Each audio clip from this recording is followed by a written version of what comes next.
All right, good morning, people of YouTube. So this time we are back with a updated version of Alphamon for BT14.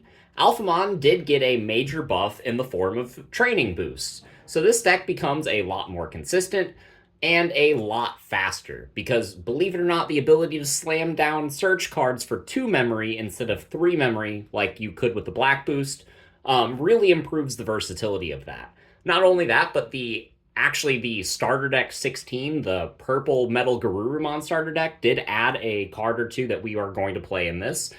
So there are some new toys for us to play with in this deck. So if you guys like this kind of content, make sure you guys like and subscribe. Without further ado, we'll go ahead and start, as always, with the Digitama. So it's going to be 4 copies of our Doraemon. This is still the best egg you can play in Alphamon. It's going to draw you a card whenever you are popping off and for multiple turns after.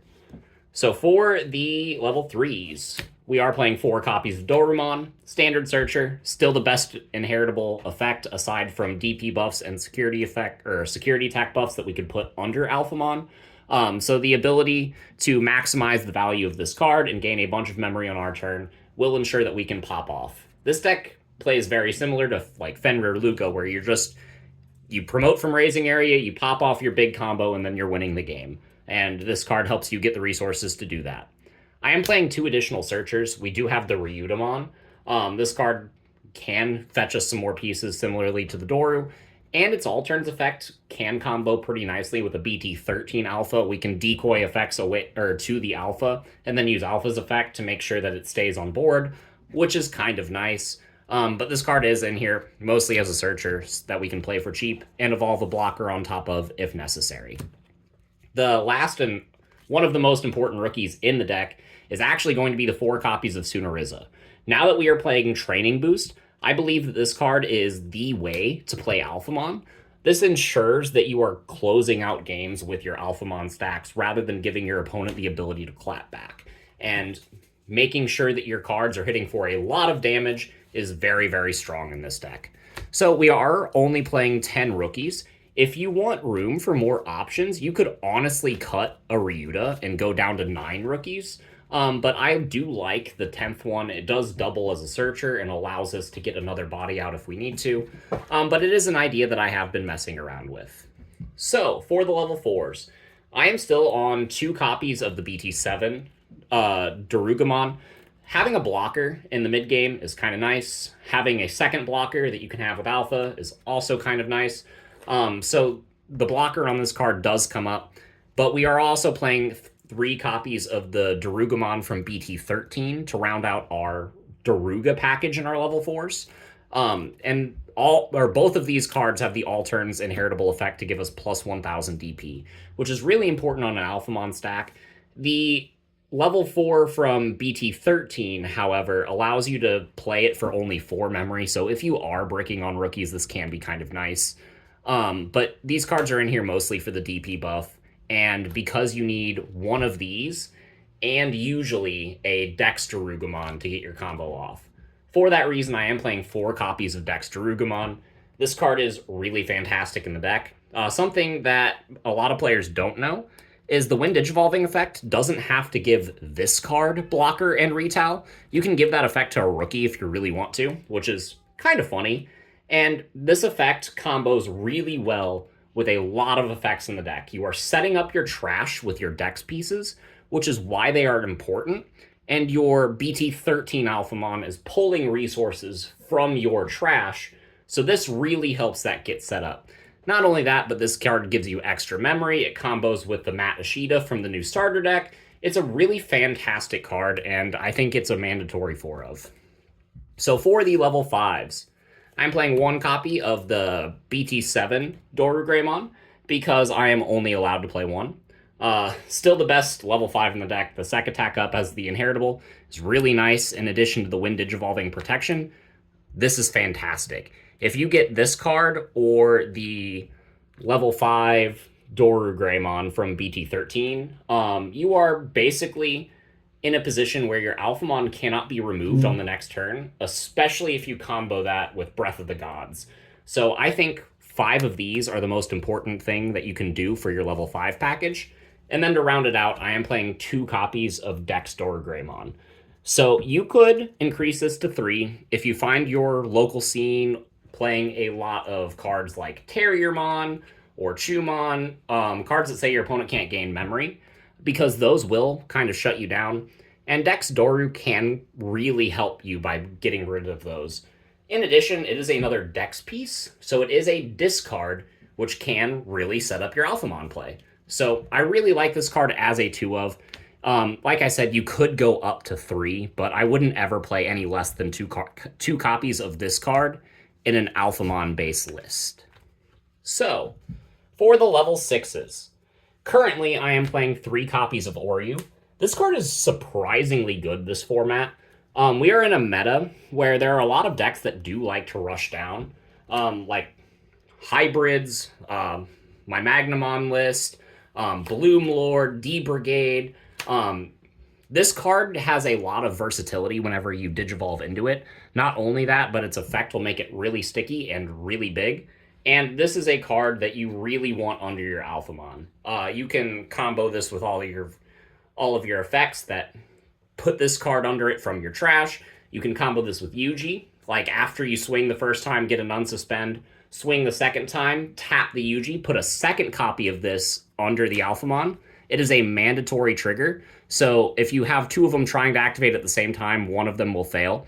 But if you put them under and stagger putting this card under your Alphamon, then you can actually get 3, sometimes even 4 attacks off of having multiple copies of this card.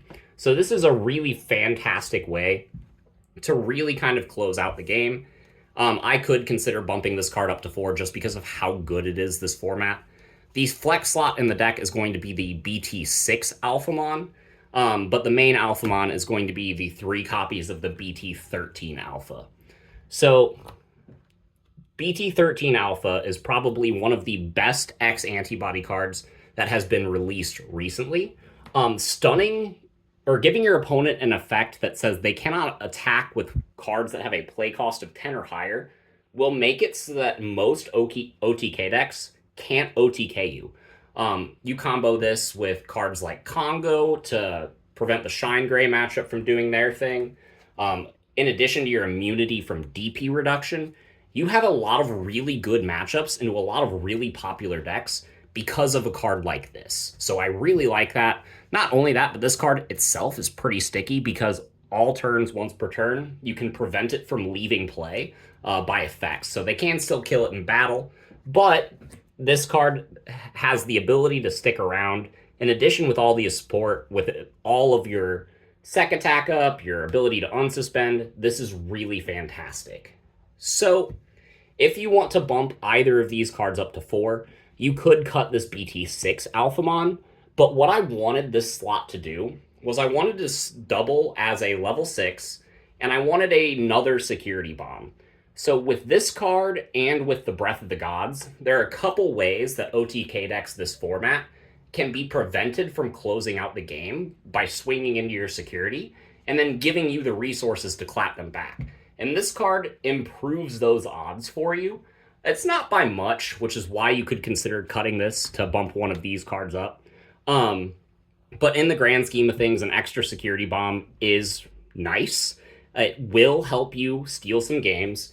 And it's a good card, especially if you combine this end of attack effect with the multiple swings off of Oryu. You can gain upwards of like 4 memory, and you can pay as much memory as you want to put this card to as big of a DP threshold as you need it to be. So it is very versatile. So that is it for the level 6s. For the level 7s, I am just playing 2 copies of Oryuken. I don't feel like you need to play 3 anymore because you have the training boost. This card is absolutely fantastic. It blows things up. It basically resets your turns so that you can do more things. And it is an Alphamon named card, so it triggers all of your other effects, which is phenomenal for you.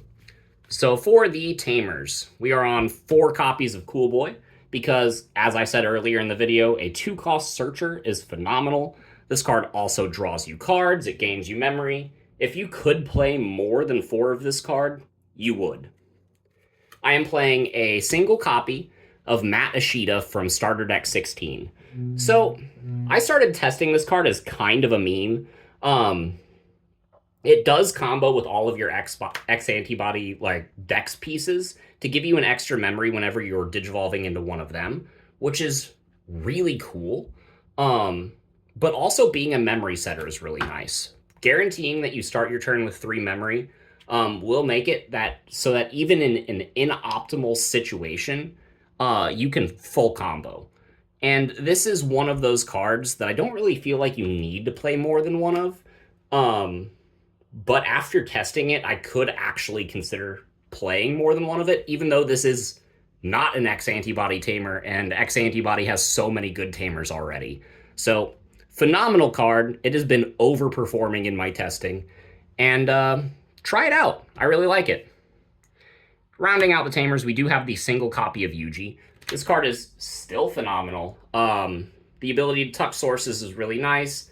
Gaining a memory, drawing a card when you push out of raising is really nice. But realistically, you aren't pushing out of raising that many times with this deck. You're doing it twice, maybe. But you should be winning with your first stack. And this is one of those cards that really gets value in a prolonged game state, which we don't have in the BT14 meta right now. So this card is still very good, but I've only found myself needing one, if any, per game. And it's kind of the same way with the mat. Like, you really only need one. So I felt like playing 1 and 1 of each of these tamers was really nice in conjunction with my 4 Cool Boy.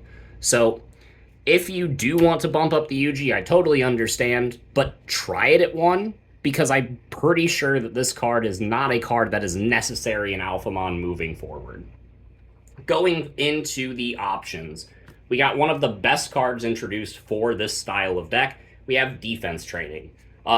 Training boosts in this deck are phenomenal because you can Digivolve and then gain so much memory off of your Digivolutions. If you have just one of these and then any of these 6 tamers in play, you are basically getting full combo. Not only that, but playing these cards helps set you up. You have 4 of these, you have 4 Cool Boy, and then you have 6 rookies that are all searchers. It's really phenomenal, and you have very high odds of seeing all of your pieces. We have 2 copies of Congo and 2 copies of Breath of the Gods for a defensive package. Breath of the Gods plus BT13 Alpha basically means they can't really do anything. Congo plus BT13 Alpha also says they can't really do anything. And Congo prevents you from being Chaos Degraded. It prevents Yellow Hybrid from playing the game. It prevents Marcus from swinging at you. Like, these cards are even better this format, and I really like both of them. I am playing a single copy of X Antibody as my 50th card, and that is because this card does come up sometimes. You do want to swing and then go into Oryukin on attack with this, and sometimes if you can't gain enough memory, this card can help you go from level 5 into level 6 mid-attack, which is still really nice. I do like this card. I don't think it is absolutely necessary in X Antibody, so this is, again, another flex slot.